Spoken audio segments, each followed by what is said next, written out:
This thing that happened to me is definitely not uncommon in other countries, but it is in mine, and I never imagined this would happen to me. This is a long story, but I'll try to make it as short as I can. When I was 16 years old, I broke up with my first boyfriend because I was having doubts about my sexuality, and I started to explore with a few women in gay discos. But one day, my parents found out about this. They're really Catholic, and they were disgusted. Most places in Argentina are really gay-friendly, but not my province, Salta. They even sent me to a conversion camp, and needless to say, conversion camps are illegal. I had just graduated from high school, and I was 17. I met my best friends Anna and Matias there. Anna was 16 and Matias 17, and we decided to run away to another province and report the camp with an anonymous call, and the people who own it are now in jail. It wasn't a media case, and I won't get into detail. I'll just say that they used horrific methods to revert our condition, like electroshocks. It was the worst months of my life.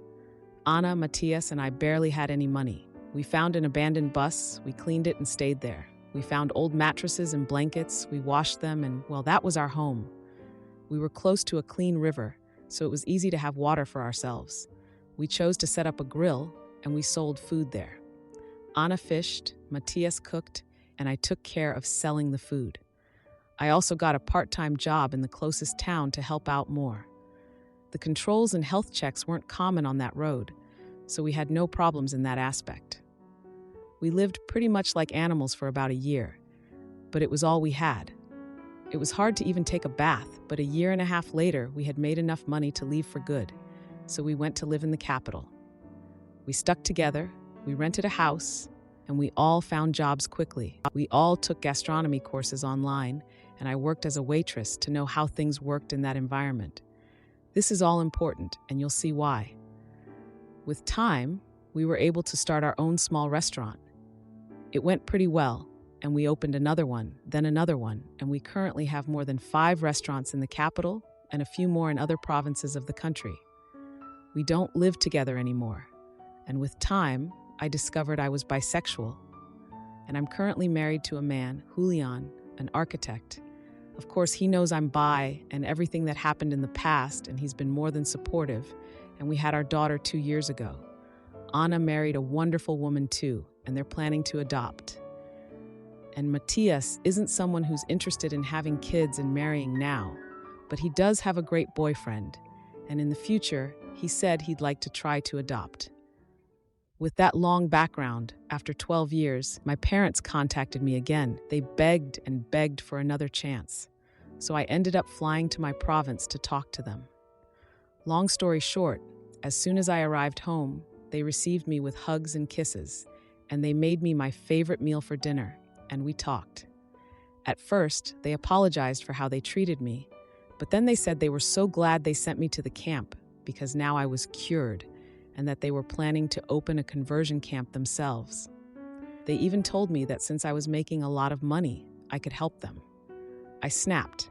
I remember throwing the plate of food at them and saying a lot of insults. I told them I was bisexual, that they would never meet my daughter and my husband, and that I would make sure to make them pay for what they did to me. I reported them, and I used my social media to expose them too. I wanted to use my experience to talk about what we live through in some provinces when we're part of the queer plus community. And my parents were berated on social media by everyone, even on TV. Some of my family members told me that I was taking things too far because they're old and they were raised in a different way, and I need to put myself in their shoes. But I responded that they never bothered to do that with me, and I had a lot of traumas from what I lived through in that place, and they never apologized for that. They're sick people. Maybe I'm in the wrong, and I did take things too far, but in my opinion, this is something that has to be talked about.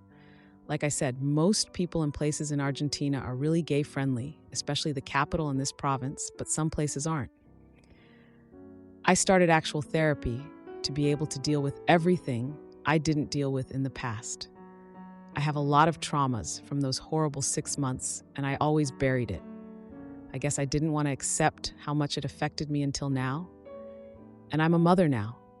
I have to do this for her too. However, I made up my mind about never forgiving my parents. Now, for a few comments before the update. Comment 1. Not the idiot. I really hope this wasn't real, but it reads very genuine to me. I'm sorry for what you experienced. To put it simply, your parents sound like terrible people. I think you did the right thing, and I hope you remain as happy as possible going into the future. Comment 2. Not the idiot. Not only did they treat you appallingly because of their crappy beliefs, they were all too happy to overlook those beliefs when they wanted a piece of your success. Now for the update. Hey everyone, it's been a week since my last post, and wow, things have really taken some unexpected turns.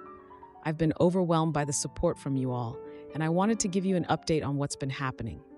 So after I exposed my parents' plans on social media, things blew up way more than I expected. My story was shared thousands of times, and it even caught the attention of some big news outlets. I was contacted by a journalist who wanted to do an in-depth piece on conversion therapy in Argentina, and they asked to interview me.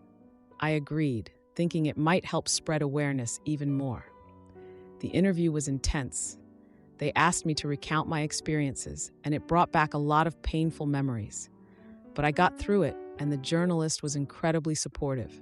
They also interviewed Anna and Matthias, who shared their own stories. The article came out a few days ago, and it's been causing quite a stir. People are calling for stricter laws and more protections for the queer plus community in provinces like mine. Now, on to my parents. After the article was published, they tried to contact me again. They were furious about the negative attention they were receiving. I didn't respond to them directly, but through my lawyer, I made it clear that I wouldn't back down. I've been working with a local queer plus rights group to ensure that no one else has to go through what I did. In the midst of all this, there's been a surprising development with my extended family. My aunt, who I haven't spoken to in years, reached out to me. She apologized for not standing up for me in the past and offered her support. She told me that she's been quietly supporting queer plus rights for years and that she's ashamed of what my parents are trying to do. It was a conversation I never expected to have, and it left me feeling a bit more hopeful about my family. On the home front, Julian has been my rock. He's been taking care of our daughter and making sure I have the space to deal with all of this.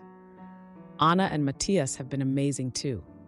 We've been leaning on each other a lot, reminiscing about our early days, struggling to make ends meet, and how far we've come since then. It's been a reminder of the strength of our bond and the resilience we've all shown. Our restaurant business has been doing well, despite everything. We've had an outpouring of support from the community, and our customers have been incredibly kind. It's been a bright spot in all the chaos. And speaking of bright spots, Anna and her wife have just been approved to adopt a child. They're over the moon, and I'm so happy for them. It's a reminder that there's still so much good in the world, despite the darkness. Matthias and his boyfriend have been talking about their future too. They're considering moving to a more progressive province and starting a business of their own. Matthias has always had a knack for design, and he's been sketching out plans for a boutique hotel. It's still in the early stages, but I'm excited to see where it goes. As for me, I've been continuing therapy, and it's been helping. I'm learning to process my trauma and to forgive myself for the anger I've held on to. It's not easy, but I'm committed to healing for my sake and for my daughters. And I've also started a small fund to help queer plus youth in my province. I want to make sure that anyone who's struggling has the resources they need to get to a safer place. It's just a small step, but it feels like the right thing to do. My son's rage boomeranged when he learned the ugly truth. I never wanted this life at 16, but his real dad's return will shock us both. So when I, 35-year-old female, was 16 years old, I was attacked by a family friend. It ended up with me getting pregnant. At the time, I was still at home and my family was deeply religious and conservative, so they made me keep the baby. Let's name him Josh. This period of my life was hell, as they wouldn't let me hang out with my friends or have a life. They also pressured me to marry the man that attacked me, saying we needed to be a family for the sake of Josh. During that time, I was contemplating ending it all. Luckily, I had a friend who went to our church who helped me. On the night of my 18th birthday, I snuck out of my house with a few of the essentials that I needed and left with Josh. I left a note explaining everything to my parents and siblings and told them not to contact me ever again. My friend then helped me leave, and the next day, I surrendered Josh to CPS. It wasn't hard for me to do, as while I did care for Josh when he was under my care, I felt no motherly bond to him. I left with my friend after everything was finished and moved to another state. Fast forward, I was able to go to college and get my nursing degree. I am happily married to my husband, who is a neurosurgeon, so it's safe to say we're doing well for ourselves. My husband also knows about my past, but said it didn't matter to him because he said I made the best possible choice I could have made at the time. A few days ago, I got a message on Facebook from Josh saying he was my son and sent in proof. Apparently, my parents were able to adopt him back and raised him, but now they were struggling. Josh berated me for leaving him and saying how dare I live a comfortable life knowing I abandoned him. I'll admit, I did panic a bit and feel guilty and just left the messages on read while I thought about what to do. I told my husband and asked for advice. He said it seems like Josh doesn't know the truth and to tell him the truth so that he knows why I gave him up. He also advised me against giving them money as it could open up contact with family again and open old wounds and trauma. I agreed with this, but a part of me still feels guilty, as I am currently pregnant with our first and only child. So Reddit, am I the idiot? Edit to clear up some confusion. I have been to therapy after I left my family, and it was definitely helpful in getting me to move past my trauma. After this situation, I will seek it out again, just to help me move on from this. Also, the attack was never reported as it was my mom who found out after it happened and covered everything up. So my aggressor is still walking free. While my family did try to force me to marry him, they didn't go through with it as I was still a minor at the time, and they didn't want people to catch wind of it. From the small amount of information Josh gave me, it sounds like he lives with my parents and is legally their son. I don't think he knows his father.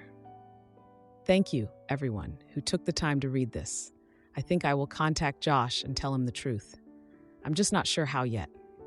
If need be, I'll get a lawyer involved because after this, I don't want contact with Josh or my family. Thank you again for all your advice and suggestions. I'll give an actual update once everything is resolved. Now, for a few comments before the update. Comment 1.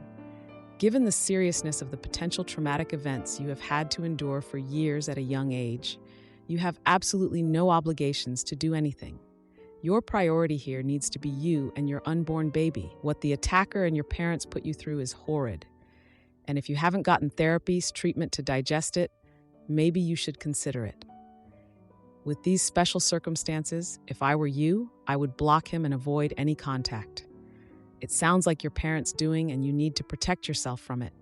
You had no power or choice in the situation you endured as a 16 to 18-year-old, so you have no responsibility there. Comment 2. Not the idiot.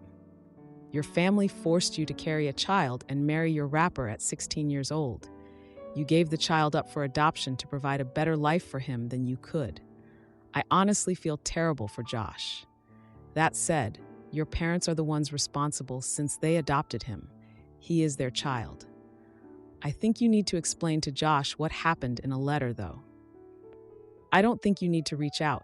I'm so happy to hear that you are thriving and have a wonderful, supportive husband. You definitely need his support and therapy for having to be traumatized all over again.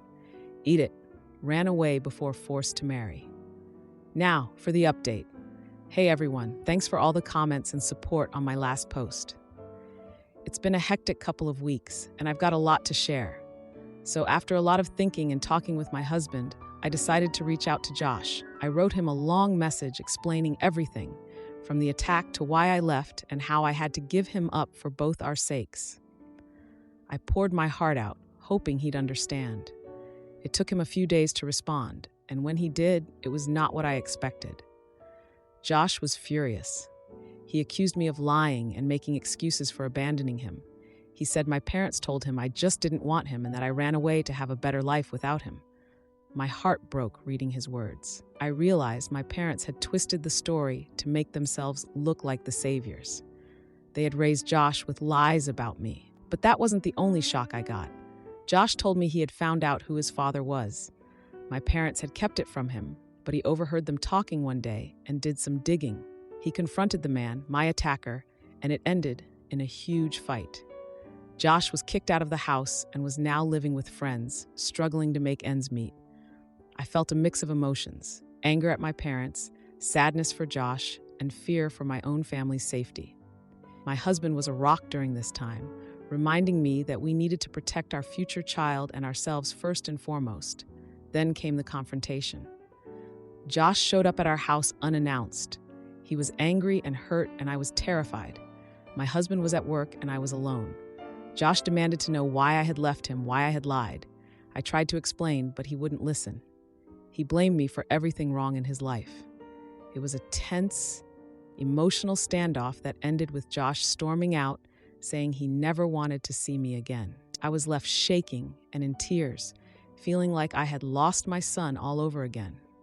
But the drama didn't stop there. A few days later, my parents reached out. They had heard from Josh and were now trying to guilt trip me into helping them financially.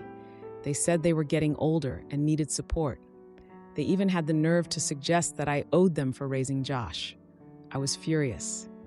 After everything they had put me through, they still saw me as someone they could manipulate. My husband and I agreed that we wouldn't give them a dime. We had to think about our own family now. The heartbreak of these past 2 weeks has been overwhelming.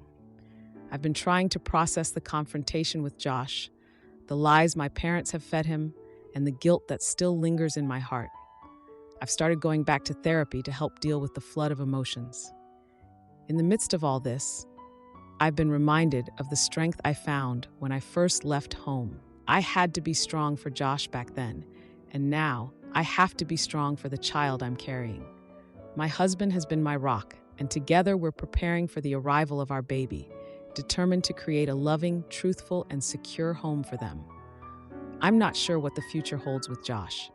I hope one day he'll see the truth and understand why I did what I did. But for now, I have to focus on the present and the new life we're building. My friend tried to gaslight me about his fake internship, but when my uncle exposed him, he couldn't play the victim anymore. The fallout was epic. I, 20-year-old female, have a friend named Eric, 20-year-old male, that I have known since high school. We're both studying in different colleges in different cities. I recently came back to my hometown for Christmas. Myself and 4 friends from my hometown decided to hang out and reminisce about the old days. At the first hangout, we met at a cafe. Everything seemed fine, and the conversation was going pretty well until I noticed that whenever I talked, Eric would either make a snarky comment or completely ignore what I said and just continue what he was saying. I was letting it slide because he has always been like this, until he said something. We were talking about our love lives, and I said that I wasn't interested in anyone and that I wanted to focus on my education for now. Then Eric said, "Oh, you still haven't moved on from your ex. It's been so long, get over it." I got really flustered by this comment because he definitely knew that my ex and I didn't end things in a good way, so I definitely don't miss him. I don't know how to explain his exact words in English, but even after I expressed my thoughts, he still made it seem like I was still in love with my ex. He would interrupt my explanation and say, yeah, sure, oh, poor thing, I know." Others quickly changed the subject, but I was pretty annoyed. After that, I was less active in the conversation. Eric noticed that, and he tried to make conversation with me. He asked if my ring was from Gucci because he saw a similar design before. I told him it was from a small business, and he laughed and said, "Of course it is from a small business. Why did I think you could buy a branded ring?" This isn't the first time he said something like that. When we were in high school, he would just straight up judge anyone who wore anything other than branded clothes, including me and his other friends. We would just shrug it off as teasing back in the day. But even after becoming an adult, he still acts like that? He has never worked a day in his life, and his parents aren't rich either. They're middle class like a lot of us. He's just the only child in his family and relatives, and he obviously never got a sibling beating in his life. That's why he's so spoiled. I just ignored what he said. Then, 2 of my friends had to leave early, so it was only me, Eric, and another friend. Then he starts to tell us how he had a crush on a girl at the campus, how they chatted a bit, and he got her Instagram, how rich and beautiful she was, how she was traveling a lot and her parents come from old money, etc. Eric said that he wanted to ask her out, but he was afraid of being rejected. He said he would get so embarrassed if she rejected him, and his image would be destroyed. He said his perfect image at the campus cannot be destroyed no matter what, and he couldn't bear to see everyone making fun of him for being rejected. I will admit, at that point I was pretty annoyed, so I said, "Don't worry, nobody gives a frick about you that much, so you won't lose anything when she rejects you." He got really angry and just got up and left after he swore at me. A day later, he made a post about toxic friends without saying my name, but it was obviously about me. My friends said I was too harsh on him because it was a sensitive topic for him and he was really excited about it. I don't think I'm wrong though, so am I the idiot? Now for a few comments before the update. Comment 1, not the idiot, and what you said is actually a universal truth. People don't care about anyone's life as much as they like to think they do. It's like those attention-starved people who post selfies of their food. Nobody cares. Comment 2. He isn't your friend, so you're good. He's just another loser who can't take what he dishes out. Not the idiot. Now, for the update. Hey everyone, it's been 2 weeks since my last post about the whole Eric situation, and boy, do I have an update for you all. So buckle up, because this is going to be quite the ride. After the cafe incident, things cooled down for a bit.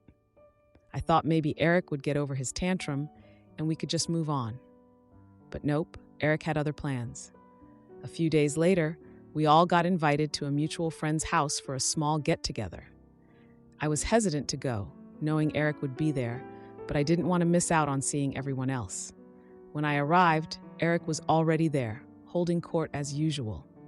He was in the middle of telling everyone about his family's unexpected trip to Europe over the summer. Now, I knew for a fact that his family hadn't gone to Europe because his mom had been posting pictures of their staycation all over Facebook. But I kept my mouth shut, not wanting to start anything. As the night went on, Eric kept throwing these little digs my way, but I just ignored him. That is until he brought up the girl from his campus again. He claimed they had gone on a date and that it went amazingly well. Now, this was news to me because just 2 weeks ago, he was too scared to even ask her out. But before I could question it, our friend Mark chimed in, saying he'd seen the girl on campus and that she was actually dating someone else. Eric's face went red, and he quickly changed the subject. Later that night, I caught Eric alone in the kitchen, and I couldn't help myself. I confronted him about the lies. He got defensive, saying that he didn't need to explain himself to me. But then, out of nowhere, he apologized for the cafe incident. He said he'd been going through some stuff and took it out on me. I was taken aback by the apology, but I accepted it, thinking maybe this was a turning point for him. Fast forward to a few days ago, and I'm at the library when I overhear a couple of girls talking about Eric. Apparently, he'd been bragging about this expensive watch he was going to buy, but then one of the girls mentioned seeing him at a discount store looking at knockoffs. I couldn't help but laugh to myself at the irony. But the real kicker came yesterday. Eric had been bragging about getting an internship at this big tech company. He made a big show of it on social media, talking about how he was moving up in the world.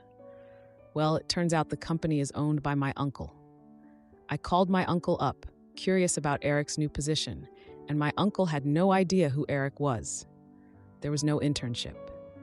I debated what to do with this information. Part of me wanted to call Eric out publicly, but I decided against it. Instead, I just let the truth come out on its own. And it did. My uncle made a post about the importance of honesty when applying for jobs, and how lying on your resume can lead to serious consequences. He didn't mention Eric by name, but everyone knew who he was talking about. Eric's social media has been quiet since then. I don't know if he's embarrassed or just laying low, but it feels like justice has been served in its own subtle way. I haven't heard from him directly, but I've seen him around and he can't even look me in the eye. If you like this video, you'll probably like these too. Also, while you're here, please consider subscribing. It's your support that keeps this channel alive and allows me to make better and longer videos. Have a great day.